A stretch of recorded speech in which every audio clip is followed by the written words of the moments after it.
มะมันบ่แม่นเรื่องของคนอื่นเด้ธรรมะนี่เป็นเรื่องของโตเฮาเองโดยเฉพาะเลยเด้อจะไปมองว่าธรรมะนี่อยู่น้ำพระธรรมะอยู่ในวัดธรรมะต้องเห็นสวรรค์นรกธรรมะน่ะต้องจดจำจากคัมภีร์โบราณได้หลายธรรมะบริยุหันเด้ฟังดีๆธรรมะนี่เป็นเรื่องของเฮาโดยเฉพาะเลยเป็นเรื่องของร่างกายเฮาเองเป็นเรื่องของความคิดเฮาเองธรรมะเป็นเรื่องที่มันอยู่กับเฮาเป็นความจริงของชีวิตเฮาเองเด้กายกับใจรูปกับนามจังซี่เฮาจะไปแปลมันไกลโพด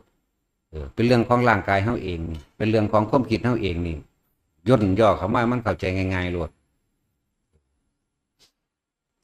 มันเป็นเรื่องของเฮาเองบ่ได้เป็นเรื่องของผู้อื่นฟังดีๆเป็นเรื่องให้ทำความเข้าใจกับธรรมชาติคือความจริงของร่างกายอันนี้มีความเกิดมีความหิวมีความร้อนมีความหนาวเก็บไข้ได้ป่วยสุดท้ายมีความตายเป็นธรรมดานี่เป็นความจริงของร่างกายเฮาเองความคิดเป็นผู้นึกเป็นผู้ปรุงเป็นผู้แต่งอยากให้เป็นแบบนั้นอยากให้ไปแบบนี้เป็นแบบนั้นแบบนี้เป็นว่ามันยึดในร่างกายมันทุกข์น้ำร่างกายเพราะว่าเฮาบ่เข้าถึงความจริงของมันความจริงคืออนิจจังของบ่เที่ยงแท้แน่นอนของบ่จีรังยั่งยืนของมันมีร้อนของมันมีหนาวของมันมีหิวของมันมีเก็บไข้ได้ป่วยแต่ว่าเฮาบ่อยากนี่เข้าใจบ่มีผู้ใดอยากป่วยดอกบ่มีผู้ใดอยากเก็บดอกเพราะว่าเฮาบ่เข้าใจความจริงกับรักษาดูแลมันไปรักษาดูแลความเจ็บความปวดความป่วยมันไปเพียงแค่ตายหนึ่งเด้บ่แม่นว่าให้มันยืนบ่แม่นว่าให้มันบ่ป่วยมันเป็นปกติมันเป็นธรรมชาตินี่แหละธรรมะคือความจริงของร่างกายเฮาเองความจริงของความคิดเฮาเองมองเข้ามาหาตัวเองเด้บ่แม่นการมองออกไปข้างนอกบ่แม่นไปว่าผู้ใดสิท่องสวดมนต์ได้หลายผู้ใดสิอ่านเว้าบาลีได้เก่งผู้ใดสิสอบได้ปทนั่นปทนี่บ่แม่นเรื่องนั้นเด้แล้วก็บ่แม่นว่าอยู่วัดนั่นวัดนี้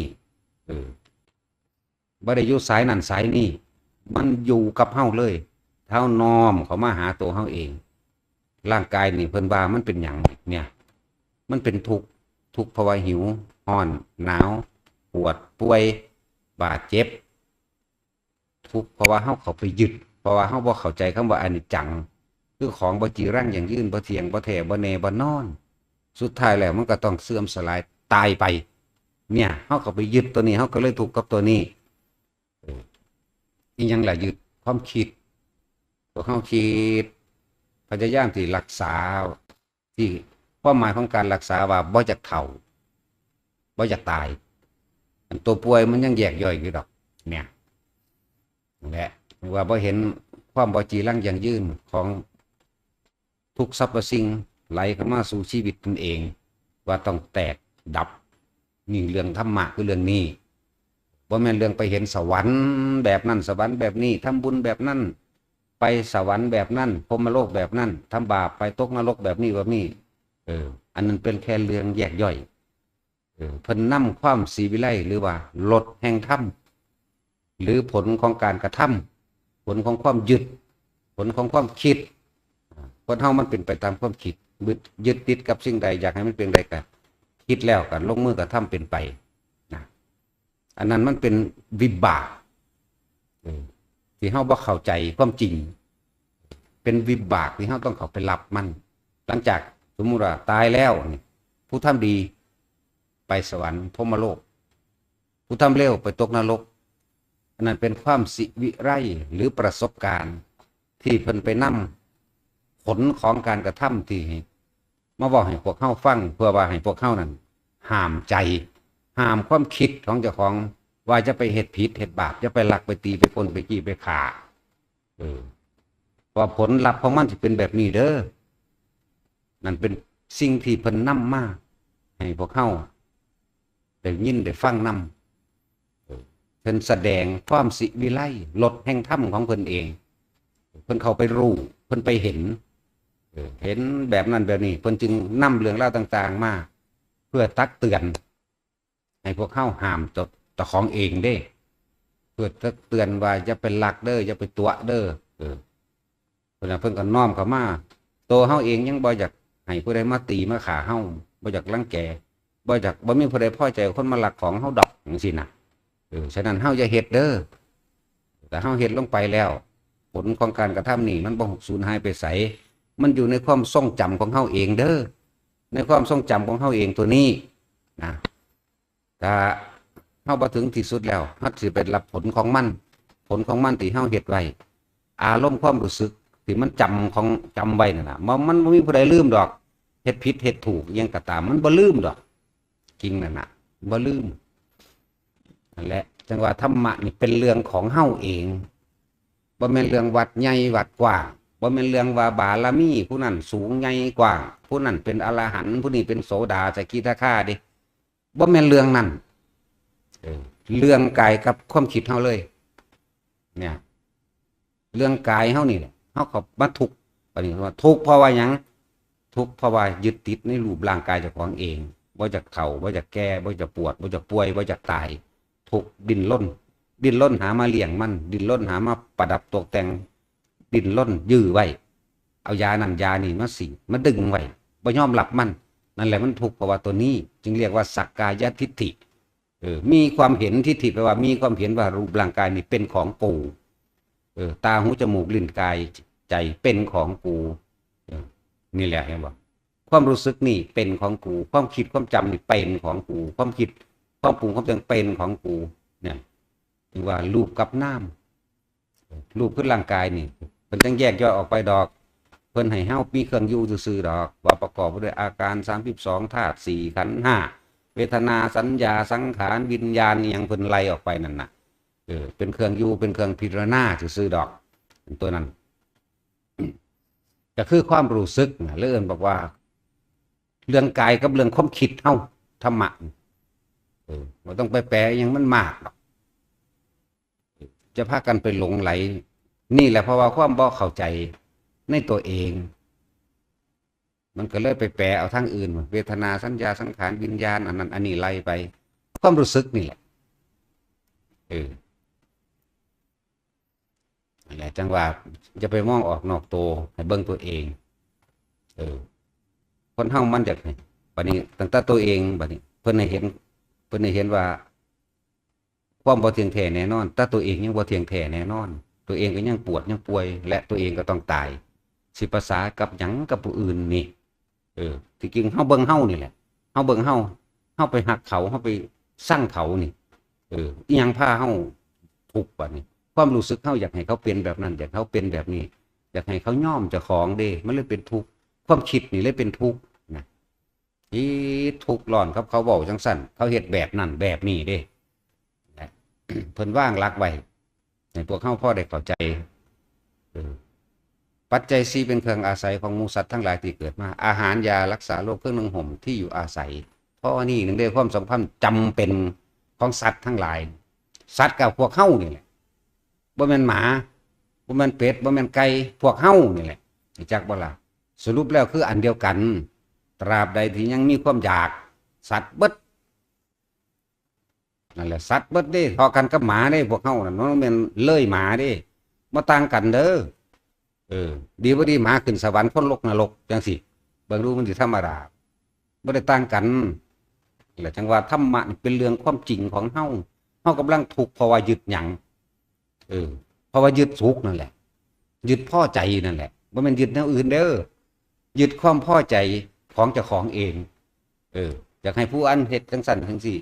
อยากให้ลูกเต้าเล่าหลานหรือผู้คนผู้ใดกับทุกคนในโลกนี่อยากเฮ็ดไปตามที่กูคิด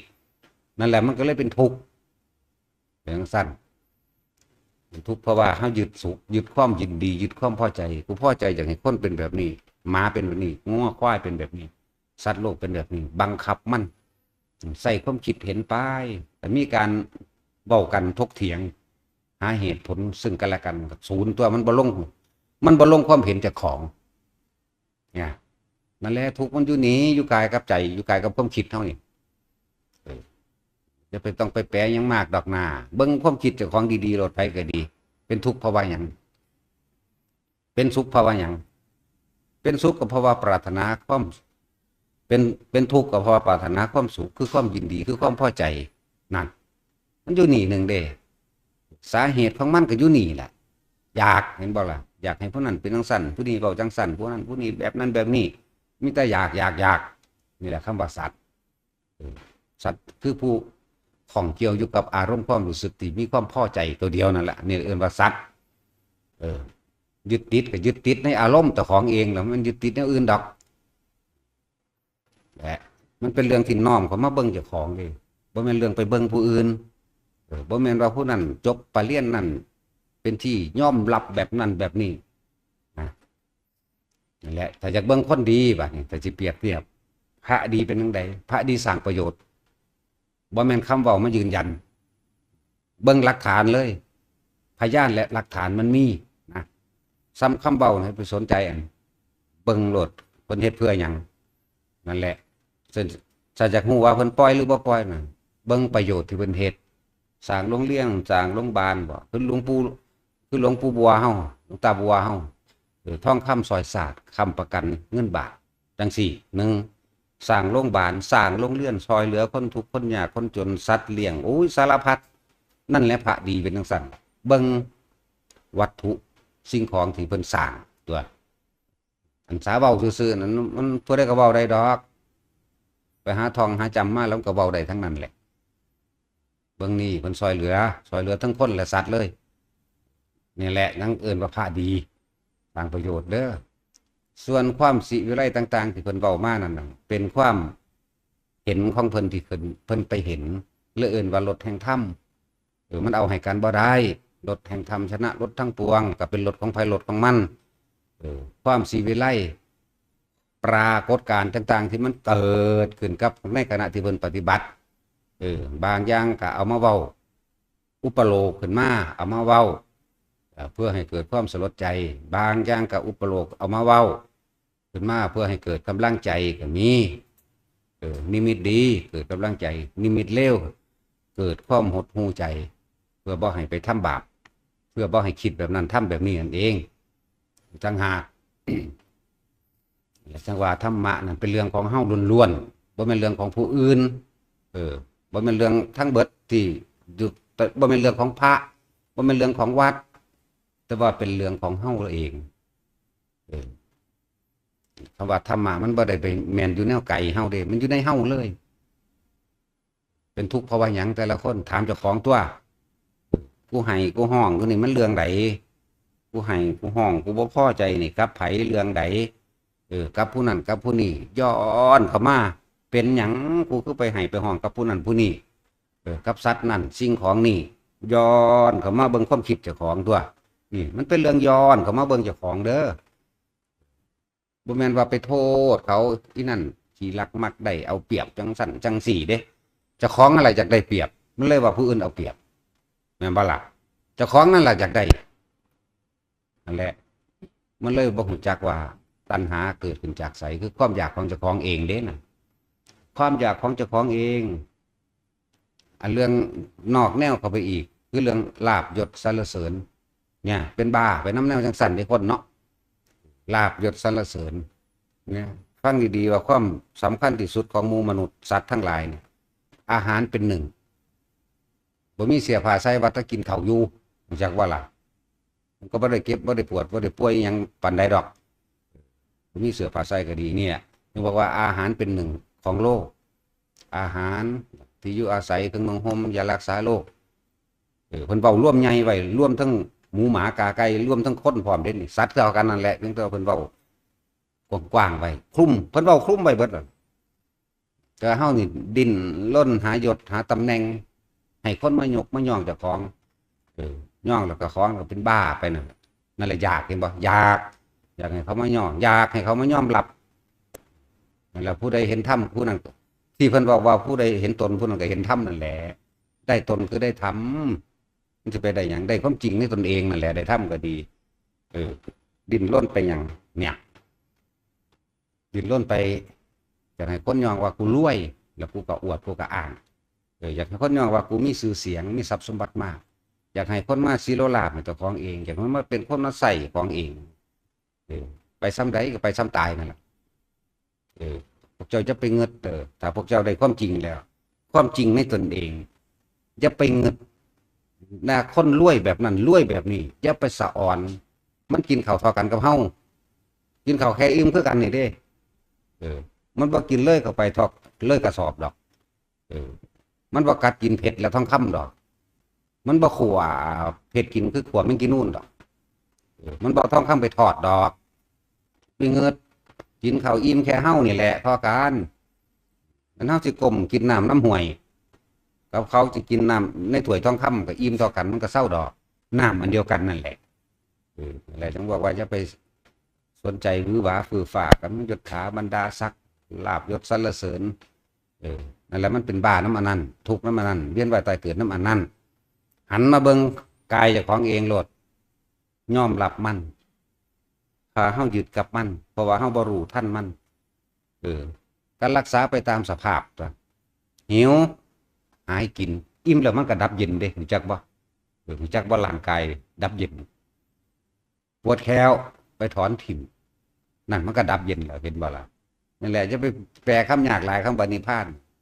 ถ้าว่าดับเย็นเป็นปกติบ่ดิ้นรนบ่กัดแกว่งบ่กระวนกระวายบ่ฮ้อนบ่หนาวบ่ก็ว่าฮ้อนก็เฮ็ดให้มันเย็นมันก็ดับเย็นแล้วแต่ว่าหนาวก็เฮ็ดให้มันอุ่นปวดหัวก็หายาพารามากินมันบ่เศร้าก็หายาแนวอื่นที่มันแห้งขึ้นตัวนี่ไหมปกติแห่งกายไหมก็เป็นปกติไหมแล้วนี่คือร่างกายง่ายๆนี่มันไม่ได้เป็นของยากเลยหิวห้อนหนาวเก็บไข้ได้ป่วยความเฒ่าความซ้ำชราอย่างต่างๆเขาต้องยอมรับมันบางคนมันย่างหอดหัวงอกธรรมดาเด้โอ้ยมันคิดไปปัญหา108ปัญหาอย่างปัญหาที่นำแนวมาดึงเจ้าของไว้ทุกขนาดเด้วันธรรมดาเด้สร้างหัวงอกก็ซื้อกันเลยเนาะถอนแมงถิ่มเบิดหลบไปยังยากยังพุทธเจ้าคนผ้าเห็ดพอแห้งหรือตัวเนาะตะกี้คนโกนหัวนี่เขาเอิ้นกาลกันนี่เด้เพิ่นห้วนกระแสโลกเห็นบ่คนหัวโลนคนโกนหัวนี่เป็นคนละกันกาลกันนี่สมัยตะกี้เป็นคนที่สังคมรังเกียจที่สุดเรียกว่าขั้นน้ำคำว่าหมาอีกในโลกนี้คำว่าหมานี่เขาเอาสมมุติมาใส่ให้เร็วเวลาเทียบคนเทียบหมาเนาะเห็นบ่ล่ะดังสั้นเด้บัดนี้คนโกนหัวโลนนี่เร็วกว่านั้นอีกดูดิเบิ่งดูเพิ่นทวนกระแสเพิ่นออกจากความยึดมั่นถือมั่นเข้าใจบ่นี่เพิ่นเฮ็ดให้เฮาเบิ่งนั่นแล้วพอเข้ามาโกนตอนนี้ก็ผู้ใดก็โอ้ดีนะบวชได้บุญแล้วแหละเนาะมันบ่แม่นบุญก็มีเด้บาปก็มีบ่แม่นแต่บุญเด้อคุณคิดเบิ่งต้นแรกของเพิ่นพาเฮาเฮ็ดแนวใดคิดเบิ่งเพิ่นท่วนกระแสโกนหัวออกไปทั้งใดถือกระเบื้องขอทานอีกนั่นละอาชีพตามซ้ำที่สุดยาจกคนนี้พกขอทานอันนั้นแหละอาชีพตามสร้างเพื่อขอทานน้ำที่ต่ำสุดก็คือหมามันธรรมดาบ่ยิ่งมาโกนหัวเข้าไปอีกโอ้ยเป็นกาลกันนี่อีกธรรมดาบ่เพิ่นท่วนกระแสเด้เพิ่นให้เฮาออกจากความยึดมั่นถือมั่นออกจากลาภยศสรรเสริญออกจากสรรเสริญเนี่ยแล้วซุมื้อเนี่ยมันเพิ่นถากทางทางให้เฮาย่างล่ะเอิ้นว่าหอมาเลยก็ได้เพราะเพิ่นถางทางให้แล้วสบายพักเอากินของเก่าเพิ่นเด้อย่าลืมหมู่ภิกษุนักบวชก็ดีอุ้มบาตรเขามันจะขังเราเด้ใบเดียวนี่ไปทั่วโลกเด้ได้อยู่ไสก็กินได้เด้นั่นแล้วพูนคิดถึงอีพ่อใหญ่เพิ่นพูนเป็นธรรมดาป่ะพระราชาเจ้าฟ้ามหากษัตริย์โกนหัวออกเขาเอิ้นญาติอุปนิพกขอทานเป็นอาชีพต่ำสุดโกนหัวออกอีกเขาก็เอิ้นพวกกาลกันนี่พอน้ำนี่ยิ่งเร็วก็มาอีกธรรมดาเด้เพิ่นท่วนกระแสแต่พวกเขาเป็นบ้าอย่างเนาะเป็นบ้าภาษายศซ้ำนี่ไหมโอ้ยมันอยู่ส่วนใดของโลกนายร้อยนายพลนายพันนายยังกระสางแมงดอกตายคือเขาเผาถิ่มคือการบางคนบ่ได้ไปเผาซ้ำเขาขายยากระสอบถิ่มทั้งไม่เนาะถิ่มไปน้ำยังก็มีเด้นั่นแหละความดินล้นความทะเยอทะยานในความอยากได้อยากดีอยากมีอยากเป็นแบบนั้นแบบนี้ดินล้นขาผู้อื่นนั่นบ่ล่ะอาชีพอันนั้นอาชีพแค่อาชีพพวกเจ้านั้นรับราชการกับช่างแค่มาซื้อเขากินนั่นแหละ บอกโลดเท่านั้นแหละเออมันบ่กินกระบี่ดอกไปก็เลยบ่กินเล็กดอกเนาะกินเข่าคือกันนี่แหละ อาชีพเนี่ยเป็นอย่างเบิ่นคือว่าถ้าเฮาทำความเห็นให้ถูกต้องตามความเป็นจริงแล้วเรียกว่าสัมมาทิฏฐิเห็นเห็นตามความเป็นจริงโดยธรรมชาติสัมมาทิฏฐิเห็นถูกต้องตามความเป็นจริงโดยธรรมชาติไม่ฝืนเห็นตามจริงมันเลยเดี๋ยวเพิ่นจะมีว่ามีสัมมาโตสัมมากัมมันโตอาชีพประกอบอาชีพโดยสุจริตโดยทำตามความเป็นจริงอาชีพนี้แค่ว่าหาเงินมาซื้อข้าวกินสินะการกระทำก็โดยชอบธรรมบ่ไปเบียดเบียนทำลายผู้ใดสิทรัพย์สินนี่แหมซ้ำนี่นึงเด้แต่ว่าคนมันโอ้มันอยากคือหญิงไงเลยเด้ไงไปตายนั่นแหละไงแค่ความคิดนั่นแหละคนเฮาถ้าจากไหนเขาเคารพตัวเอง โดยไม่ต้องบังคับ โดยไม่ต้องข่มเหงจงทำเพื่อผู้อื่นอย่างเสียสละจงทำเพื่อผู้อื่นโดยไม่เห็นแก่ตัวบ่สนใจกับชื่อเสียงบ่สนใจกับหน้าตายศถาบรรดาศักดิ์บ่มีก้มหัวรับใส่คนตัวเขาสิเขามาทั้งที่เฮาบ่ได้อยากให้เขามาใจว่าเขาลบน้อมคือยินดีกระทำตามท่านผู้นี้มีพระพุทธเจ้าเป็นต้นอยากว่าล่ะเฮายินดีทำตามเพิ่นบ่ได้บังคับเฮาเด้เพิ่นก็บ่ได้มาขอร้องมาอ้อนวอนพร้อมบ่บอกไผเชื่อพร้อมเด้พระพุทธเจ้าเด้ออยากเชื่อพอดีได้ฟังสืบต่อกันมาป้าตุนธรรมดาบ่ได้มาบอกไผได้เชื่อบ่มากล่อมเกล่าเพื่อสิได้อานิสงส์หยังบ่มีเลยนั่นแหละแต่ว่าเฮาพิสูจน์ตามเพิ่นบัดเฮาได้ความเป็นจริงมันแล้วเฮาก็เห็นความจริงตามเพิ่นแล้วอนุพุทธะพระพุทธเจ้าเป็นสัมมาสัมพุทธะที่แรกพอมันอนุพุทธะรู้ภายหลังเดินตามเพิ่นกระทำตามเพิ่นตัวบัด เพิ่นบ่ได้ไปก้มกดหัวผู้ใดให้ก้มหัวให้เพิ่นเด้อคิดเบิ่งได้เพิ่นยังเจ้าฟ้ามหากษัตริย์ปักไงโกนหัวถือกระเบื้องขอทานขอทานเป็นน้ำเป็นอาชีพต่ำสุดคนเข้าใจวางสั้นอยากว่าล่ะนักการเมืองขี้โกงกับขอทานบ่ทำลายพวกเจ้าว่าไผดีเอาตามความเป็นจริงมันเนาะเพราะว่ามันไม่ได้เศษเสี้ยวขอทานเด้จิตใจมันไม่ได้เศษเสี้ยวขอทานมีความละอายเกรงกลัวต่อบาปผู้ประกาศละกินหิวก็อดเอาอยู่หันเด้พวกนั้นบ่ได้แล้วผู้ใดบ่เฮ็ดนำกูขาแมงเลยว่าไปหันเด้นั่นแหละเพิ่นท่วนกระแสเบิ่งอาชีพขอทานพวกเจ้าอย่าไปน้อยใจพวกเจ้าบ่ไปลักไปตีไปฆ่าไปดอกกับอาชีพขอทานเด้อจักว่าขอทานแท้ๆจักว่าล่ะจังซี่ตัวบ่ได้แปลนนั่นกับไผได้ล่ะจะใส่บ่ใส่ก็เรื่องของเจ้าคือกันเด้ข้อยก็ย่างดุ้ยไปตามข่อยก็เฮ็ดนำอีพ่อข่อยเด้อีพ่อใหญ่โคดมพุ่นเด้ผู้นั้นเด้เนติแบบอย่างของข่อยเองสิว่าเขาบ่เฮ็ดน้ำไผจักว่าล่ะบ่สนดอกมาฆ่ากระต่ายบ่ฆ่ากระต่ายเอาเองแม่นบ่ล่ะฆ่ากระต่ายบ่ฆ่ากระต่ายเอาเองนี่แม่นเนาะสิเป็นเงินโลกอีหยังอันนี้นะนี่แหละเพิ่นทั่วกระแสเบิ่งเพิ่นออกเจ้าฟ้ามหากษัตริย์ขนาดนั้นสิเป็นจอมจักรพรรดิสับไปไม่ธรรมดาเด้บ่อยากดอกจักรพรรดิคือหยังจักรพรรดิญี่ปุ่นจักรพรรดิเยอรมันจักรพรรดิอังกฤษมันแต่งเอาซื่อๆจักรพรรดิซ้ำนั่นนะคือเฮาสารพัดวีเอาใบตาลมาเฮ็ดเอาซื่อสร้างสรรค์ของเพิ่นมันบ่แม่นเท่านั้นเด้อจักรพรรดิแท้ๆ